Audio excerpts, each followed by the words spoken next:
Okay, so how are you doing today? Oh, I'm doing very well. Um,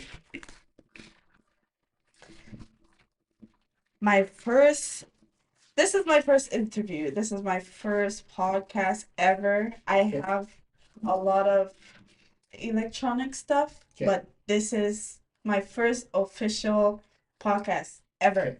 Okay. So, my questions to you, Mm. I'm gonna ask about the Deninu history, Okay. culture, traditions, and language. Okay. Okay. Okay. So, I respond in my language or in uh, English? any way is best for you? Yeah. Combination? Yeah. Okay. Mm. Question one. Mhm. Can you share the origin story of Deninu people and what the name Deninu Kųę Mhm. means?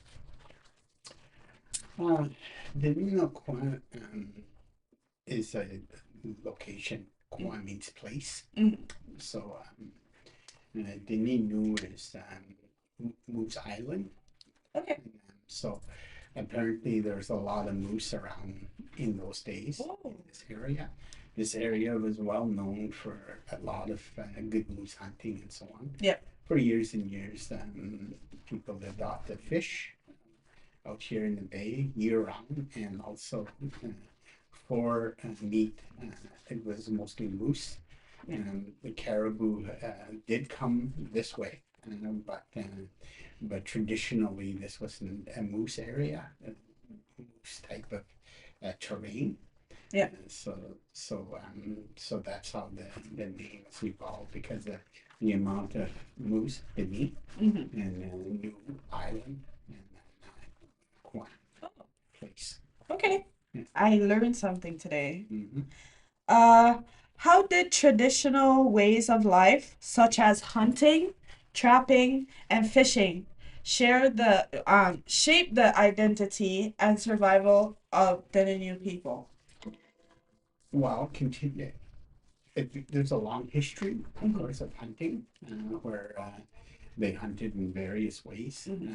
In the back, back several, even if we go back 100 years, it was difficult for individuals to hunt. Yeah. They used dogs. There was no, you know, No dogs resources. not, Yeah.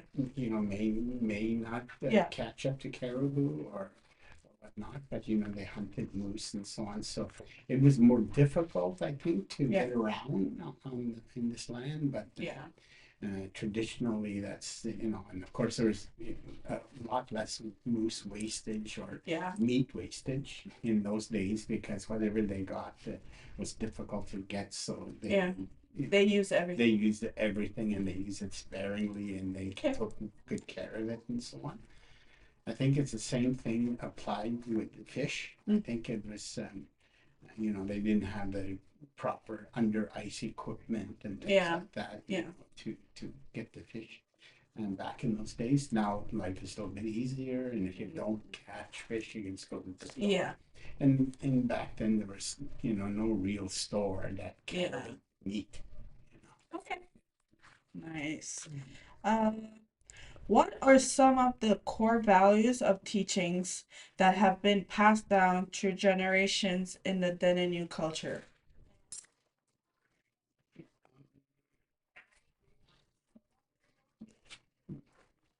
Core values. I'm not sure that I fully understand what that the core values would be. Mhm. Like Deninu laws is basically like, yeah, like that.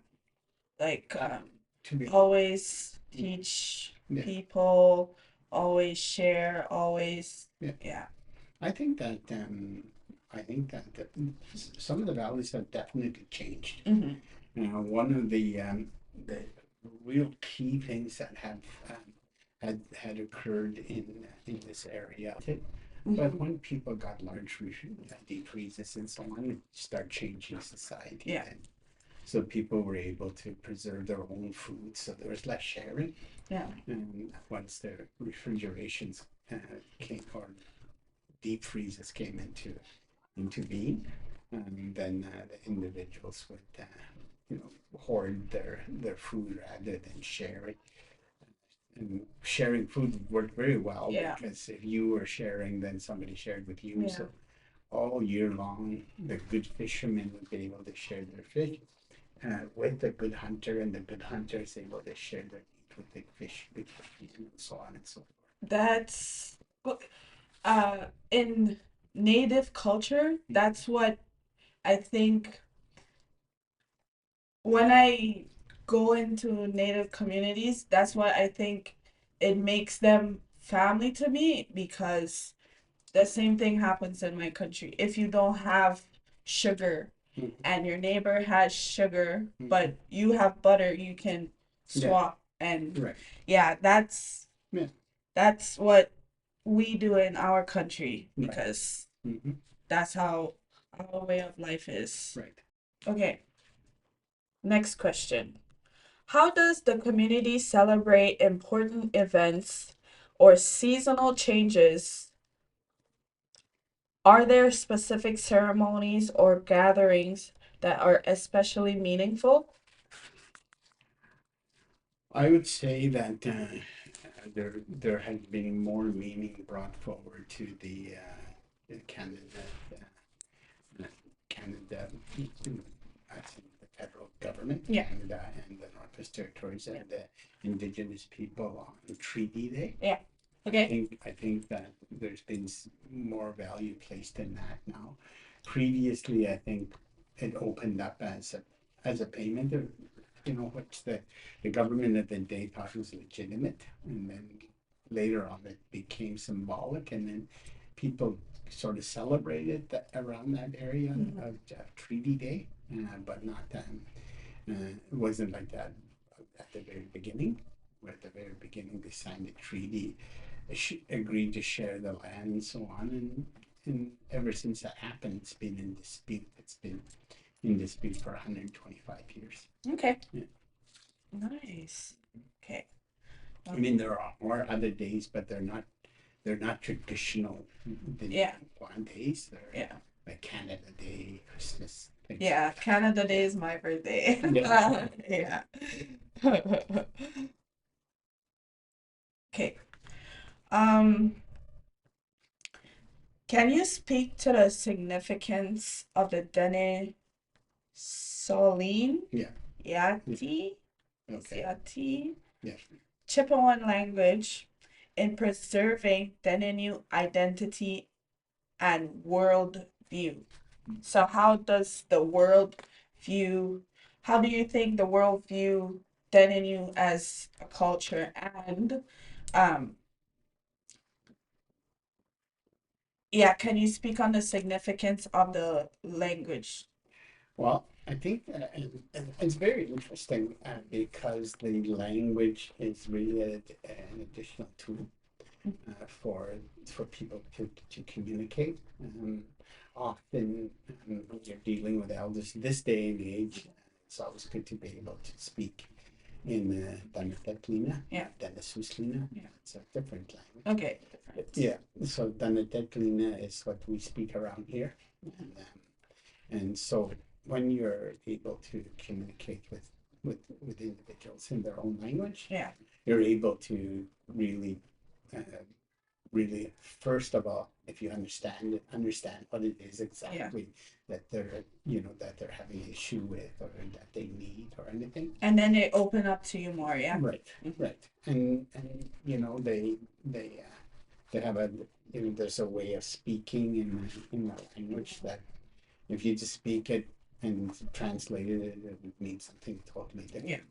And so I would say, that's the significance of the Dëne Yatıé language. Okay. Okay. What efforts are currently being made to revitalize and preserve the language among younger generations? I think that teaching it in your schools, having a language thing, like you got a language teacher here that's pretty good at making the kids speak the language. She's my favorite teacher Yeah, ever. that's right.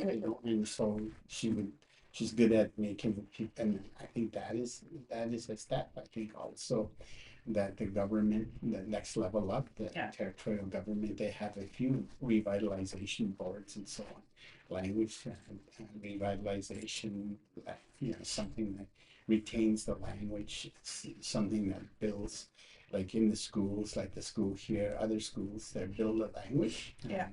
So now a lot of languages, the language, there's a lot of words that don't exist in the other language. So they're either making up the words or they're using new words. Right? So making up the words is very long. So like making their own language, or no, a language that's understood using the words of the Dene. oh, okay, okay. Of the Dëne Sůłıné language. Yeah. And I think that by using, by stringing together words, you see, then the Dëne Yatıé it's a descriptive language. Yeah. So it's not one language where it's doesn't flow the same way. Yeah. The English is. Yeah. English is such a major language is such a major tool for English people. And it's all over the place. Right. All over. Whereas the Dene language is more, it's more of a language of necessity. Yeah. So two guys are out hunting together. There's few words spoken. They know what they got to do. Yeah. And so on. It's not really something where they continue. They speak. They tell stories. They talk about things like that. But when there's time for that, it's not a language that where you learn it right away. Right, where you're working. Yeah. Every day with it. Yeah. Whereas you're using it to communicate to the people you need to communicate. Yeah. To get certain things done. Yeah. Survival things. Okay. Okay. Who are some of the knowledge keepers or elders who have played a vital role in maintaining Deninu culture, and what wisdom have they shared? For me, I could only reflect upon my own experience. Yeah. I don't really go to other people for advice. I have, I know my mother's still alive. She's 91 years old. My father passed away several years ago, but just about everything I've learned traditionally has come from my father. Okay. Can you give me some traditions you learned from your dad? I guess for trapping, he's taught me how to trap. We didn't hunt. We didn't hunt because he was not really a hunter. He was a renewable resource officer. Okay. So he would on weekends teach me. He helped me set lines. And me and my younger brother, I went on to teach him, and together we're able to learn about that way of life. Yeah. Now that I sometimes go in the lake with my own boat and so on, I see some of the stuff that he did. Yeah. It brings me back, and learning how to run the boat through a large storm. Yeah. With these big waves and so on. I learned that from watching him when I was a kid. So today if I'm caught out there in a big storm, I remember how my dad would have brought the boat back safely to shore. Yeah. Same thing with my dad. Yeah. I watch my dad do everything. Like summertime, Yeah. I go help him on his campground, and I watch him do everything. So if I have to take over or he tells me to do something, I know how to do it. Yes. What role do traditional arts such as beadwork, drum making, or storytelling play in keeping culture alive today? Well, I don't know about drum making. I don't think drum making is a tradition of the people from this area. What were the other two things that you had mentioned? Beadwork, Oh yes. storytelling, And and traditional arts. storytelling, not sure that storytelling is something again that, like I said, it's a language of necessity, a descriptive language where you speak when it's necessary Yeah. to speak and talk on topics. Mhm. And the other, the Beadwork. the other beadwork sometimes is to dress people up. Mhm. You know, Yeah. initially, the beadwork was all for the women would Mhm. make some nice fancy shoes and so on, mostly shoes and gloves and mitts and so on that had beadwork on it. For mostly for dressing up, most of their work, traditional sewing, where they sew and they make proper footwear for being in the bush, Yeah. trapping, something that's light, something that doesn't get wet, Okay. those type of things. But Okay. not beadwork was not something. It was something that they did to bring some beautiful clothing to their husbands or their wives themselves. It would be all new, body new, uh, what they would refer to as muklaks, Mhm. in church on Christmas Day. So way back then, the RC mission, they had a lot more power 50 years ago than they do today. Okay. So maybe even 70 years ago. I would say by 50 years ago, their power was beginning to diminish considerably. And so people changed. And so a lot of the traditional wear now would be just a lot to do with that. Sometimes people dress up to see who the best traditional dresses Yeah. and so on. But for the most part, sewing was something that was necessary for survival. Yeah, because I used to work in a school before this, and they used to teach like the grades 1 to 3. They used to teach them sewing. They Yeah. teach them like how to sew slippers, how Yeah. to sew jackets. They also teach them how to skin the animal Mhm. so they can use it. Yeah. And I think because where I'm from, Mhm. I don't have that. Yeah. I don't have winter. I don't like it don't snow in my country. So when I see the native people teaching younger kids about like what fabric is, what beading is, what type of fur is gonna keep you warm. Yeah. It reminds me of my grandma because my grandma does upholstery, and I used to watch her do big sets of chairs and stuff like that. So that has like a similarity in my country. So my I find it's a good to teach them sewing and how to survive out when they're going out on the land. Right. And yeah, I think the biggest tradition is going out on the land. Yeah. Yeah. Okay. Um the the next question is, how has colonization, residential schools, and modernization affect Deninu traditions, and how has the community worked to heal and reclaim its heritage? I think that's about 6 questions. Could you ask me one question at a time? Okay. Okay. Um, how has colonization, residential schools, and modernization affect Deninu traditions? Well, colonization. I guess you're assuming that everybody believes that people were colonized. Mhm. Okay.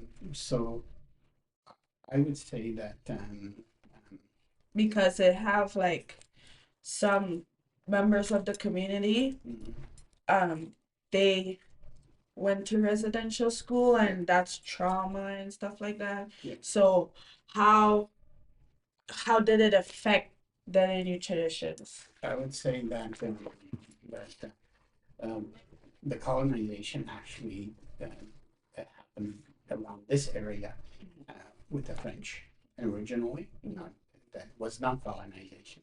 The traditional introduction to the Dene people to people from the outside were the French. Yeah.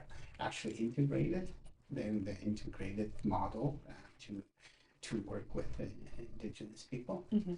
The colonization occurred when the English brought brought stores in, and the French mostly with the Roman Catholics and so on. And Okay. they had the Roman Catholics, and then they had the French that were Oh, integrated, and yeah. then they had the English that were essentially colonizing.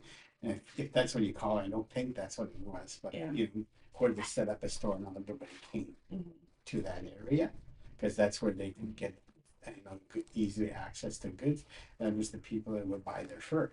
Yeah. So they needed to sell the fur is the longest lasting economy probably in this country. Yeah. For sure, 100%. That they were trapping up here and hauling large amounts of furs back to the Hudson Bay Company way before the first mine started in southern Canada. Okay.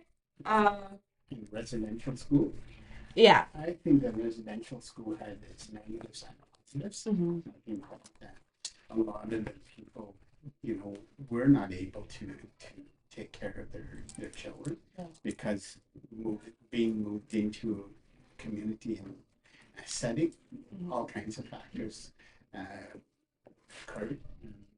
I think there was some really bad shit that happened in residential school, which I know because my dad was in residential school. Yeah. And I know there's a whole bunch of real good things that happened in residential school because I was in residential school. Yeah. So I understood the difference of what my father went through and what I went through in residential school. So that's why I say there is good and bad in that. Okay. What message would you like to share? No, wait. How has the community worked to heal and reclaim its heritage from the Colonization and residential school. yeah. I would say that the community has actually evolved. Yeah. Just to, there's no way to go backwards. No way to go back to the traditions that were there before residential. Yeah. All of the traditions were based around, people who were unilingual, speaking and indigenous language. Yeah. And then there's some that came with the French language, and some came with the English language, and that kind of moved forward. And residential schools sped that process up. In fact, they were very instrumental in killing the language. Residential school. Okay. And the early day residential school. In my day, I didn't speak my language when I went to school. Well, because in number one, when I was in grade one, I didn't speak English. Yeah. So I went through some light abuse, I would say. I wouldn't say heavy abuse. Where and what I consider light abuse is just preventing me from running away. Yeah. Because I couldn't understand what was going on. But eventually, by the time the first year ended, I knew how to speak English. Okay. So I started speaking only English, and I spoke only English until I became a politician years later. Nice. And picked up my language again. Yeah. Nice. What message would you like to share with youth and listeners about importance of embracing and protecting Deninu culture and language? I think that if the youth were to practice a lot of the traditional cultures and language, that would mean they're spending time on the land to pursue some of their cultures and traditions. I would say that's become it becomes a very important, very, very important, I don't know what word to find, but that replaces And I'm finding that today there's a lot of influence of drugs Yeah. and alcohol. And I would say that I think the way out of it is really being on the land and doing practicing your traditional values. I think would be a help.